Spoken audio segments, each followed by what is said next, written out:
The River Wear in northeast England rises in the Pennines and flows eastwards, mostly through County Durham to the North Sea in the City of Sunderland. At 60 miles long, it is one of the region's longest rivers, wends in a steep valley through the cathedral city of Durham and gives its name to Weardale in its upper reach and Wearside by its mouth. Geology. The Wear rises in the East Pennines, an upland area raised up during the Caledonian orogeny. Specifically, the Weardale granite underlies the headwaters of the Wear. Devonian Old Red Sandstone in age. This Weardale granite does not outcrop but was surmised by early geologists, and subsequently proven to exist as seen in the Rookhope borehole. It is the presence of this granite that has retained the high upland elevations of this area and accounts for heavy local mineralization. Although it is considered that most of the mineralization occurred during the Carboniferous period, it is thought that the course of the River Wear prior to the last ice age was much as it is now as far as Chester Street. This can be established as a result of boreholes, of which there have been many in the Wear Valley due to coal mining. However, northwards from Chester Street, the Wear may have originally followed the current route to the lower river Teme. The last glaciation reached its peak about 18,500 years ago, from which time it also began a progressive retreat, leaving a wide variety of glacial deposits in its wake, filling existing river valleys with silt, sand and other glacial till. At about 14,000 years ago, retreat of the ice paused for maybe 500 years at the city of Durham. This can be established by the types of glacial deposits in the vicinity of Durham City. The confluence of the River Brownlee was pushed from Giles Gate, several miles south to Sunderland Bridge, at Chester Street, when glacial boulder clay was deposited blocking its northerly course. The River Wear was diverted eastwards towards Sunderland where it was forced to cut a new, shallower valley. The gorge cut by the river through the Permian magnesian limestone can be seen most clearly at Ford Quarry. In the 17th edition of Encyclopaedia Britannica, reference is made to a pre-Ice Age course of the River Wear outfalling at Hartlepool. The upland area of Upper Weardale retains a flora that relates, almost uniquely in England, to the end of the last Ice Age, although it almost or entirely lacks the particular rarities that make up the unique Teesdale assemblage of post-glacial plants.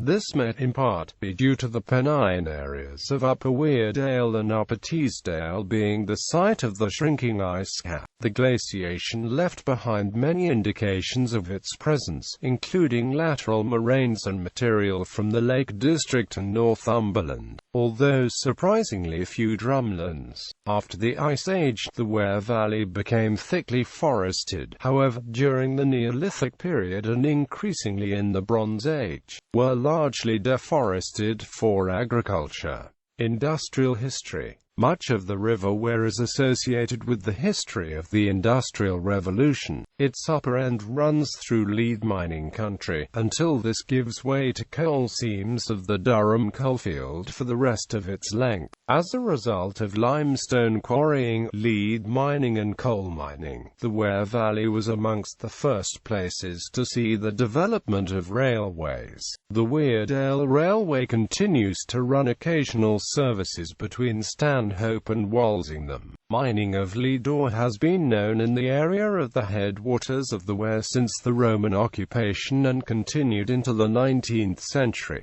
Spoil heaps from the abandoned lead mines can still be seen, and since the last quarter of the 20th century have been the focus of attention for the recovery of gangue minerals in present mining, such as fluorspar for the smelting of aluminium. However, abandoned mines and the spoil heaps continue to contribute to heavy metal mineral pollution of the river and its tributaries. This has significance to fishing in times of low flow and infrastructure costs, as the River Wear is an important source of drinking water. water for many of the inhabitants along its course. Fluorspar is another mineral sporadically co-present with Weardale granite and became important in the manufacture of steel from the late 19th century into the 20th century. In many cases the steel industries were able to take fluorspar from old excavation heaps. Fluorspar explains why iron and steel manufacture flourished in the Wear Valley, Consett and Teesside during the 19th century. Overlying are three carboniferous minerals: limestone, coal measures as raw materials for iron and steel manufacture, and sandstone, useful as a refractory material. The last remaining Fluorspar mine closed in 1999 following legislation re water quality. A mine at Rogerley Quarry, Frostley, is operated by an American consortium who occasionally work for specimen minerals. Minco are currently exploring the North Pennines and the Upper Wear catchment for potential reserves of zinc at lower levels. Ironstone, which was important as the ore was won from around Consett and Tullamore, then around Rookhope, while greater quantities were imported from just south of the Southerly Tees in North Yorkshire. These sources were in due course depleted and became uneconomic. The former cement works at Eastgate, until recently run by Lafarge, was based on an inlayer of limestone. The site recently gained planning permission to form a visitor complex showcasing an eco-village using alternative technology, including a hot rocks water heating system. The underlying granite has been drilled and reports confirm the presence. Barden Aggregates continue to quarry at heights near Westgate and operate a tarmac blacktop plant on site. Mineral extraction has also occurred above St John's Chapel with the extraction of ganister, which was used in the steel process at Consett. Around Frostley, limestone, sand and frosty marble have been worked, and the Broadwood Quarry recently expanded into ground held on an old license. The crushing plant continues to operate.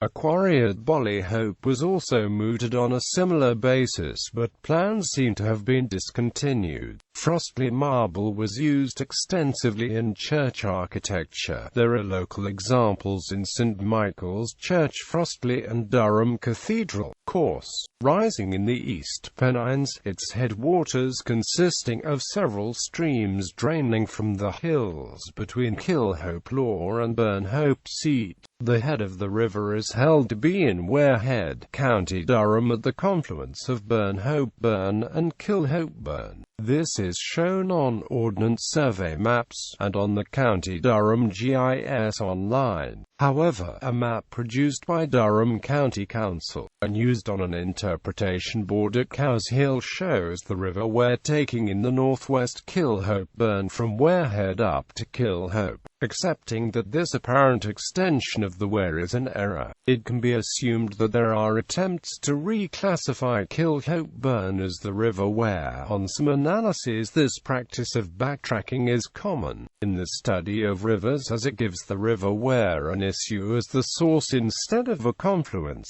to which this article's geology relates. The River Wear is a spate river and has been heavily influenced by previous government-funded drainage schemes with a view to improving marginal agricultural land. The river rises very quickly and has experienced much heavy flooding, resulting in enhanced riverbank erosion. The river flows eastwards through Weardale, one of the larger valleys of West County Durham, subsequently turning southeast, and then northeast, meandering its way through the Wear Valley still in County Durham to the North Sea, where it outfalls at Wearmouth in the main locality of Monk-Wearmouth on Wearside in the City of Sunderland. The 60 miles from head to mouth. Prior to the creation of Tyne and Wear, the Wear had been the longest river in England, with a course entirely within one county. The Weardale Way, a long-distance public footpath, roughly follows the entire route, including the length of Kilhope Burn. Wearhead to Bishop Auckland. There are several towns, sites and tourist places along the length of the river. The market town of Stanhope is known in part for the ford across the river. From here the river is followed by the line of the Weardale Railway, which crosses the river several times, through Frostley, Walsingham, and Whitton-le-Wear to Bishop Auckland. Bishop Auckland to Durham. On the edge of Bishop Auckland the Wear passes below Auckland Park and Auckland Castle, the official residence of the Bishop of Durham and its Deer Park. A mile or so downstream from here, the Wear passes Binchester Roman Fort, Venovia, having been crossed by Durr Street, the Roman road running from Eboracum to Corrie close to Hadrian's Wall. From Bishop Auckland the River Wear meanders in a general northeasterly direction, demonstrating many fluvial features of a mature river, including wide valley walls, fertile floodplains and oxbow lakes. Bridges over the river become more substantial, such as those at Sunderland Bridge and Shincliffe. At Sunderland Bridge the River Brownie joins the River Wear. Durham. When it reaches the city of Durham the River Wear passes through a deep, wooded gorge, from which several springs emerge, historically used as sources of potable water. A few coal seams are visible in the banks, twisting sinuously in an incised meander. The river has cut deeply into the cathedral sandstone bedrock. The high ground enclosed by this meander is known as the peninsula, forming a defensive enclosure, at whose heart lies Durham Castle and Durham Cathedral, and which developed around the Bailey into Durham City. That area is now a UN World Heritage Site. Beneath Elvet Bridge are Brown's boats and the mooring for the Prince Bishop, a pleasure cruiser. The River Wear at Durham was featured on a television programme 7 Natural Wonders as one of the wonders of northern England. In June each year, the Durham Regatta, which predates that at Henley, attracts rowing crews from around the region for races along the river's course through the city. 7 smaller regattas and head races are held throughout the rest of the year, which attract a lower number of competitors.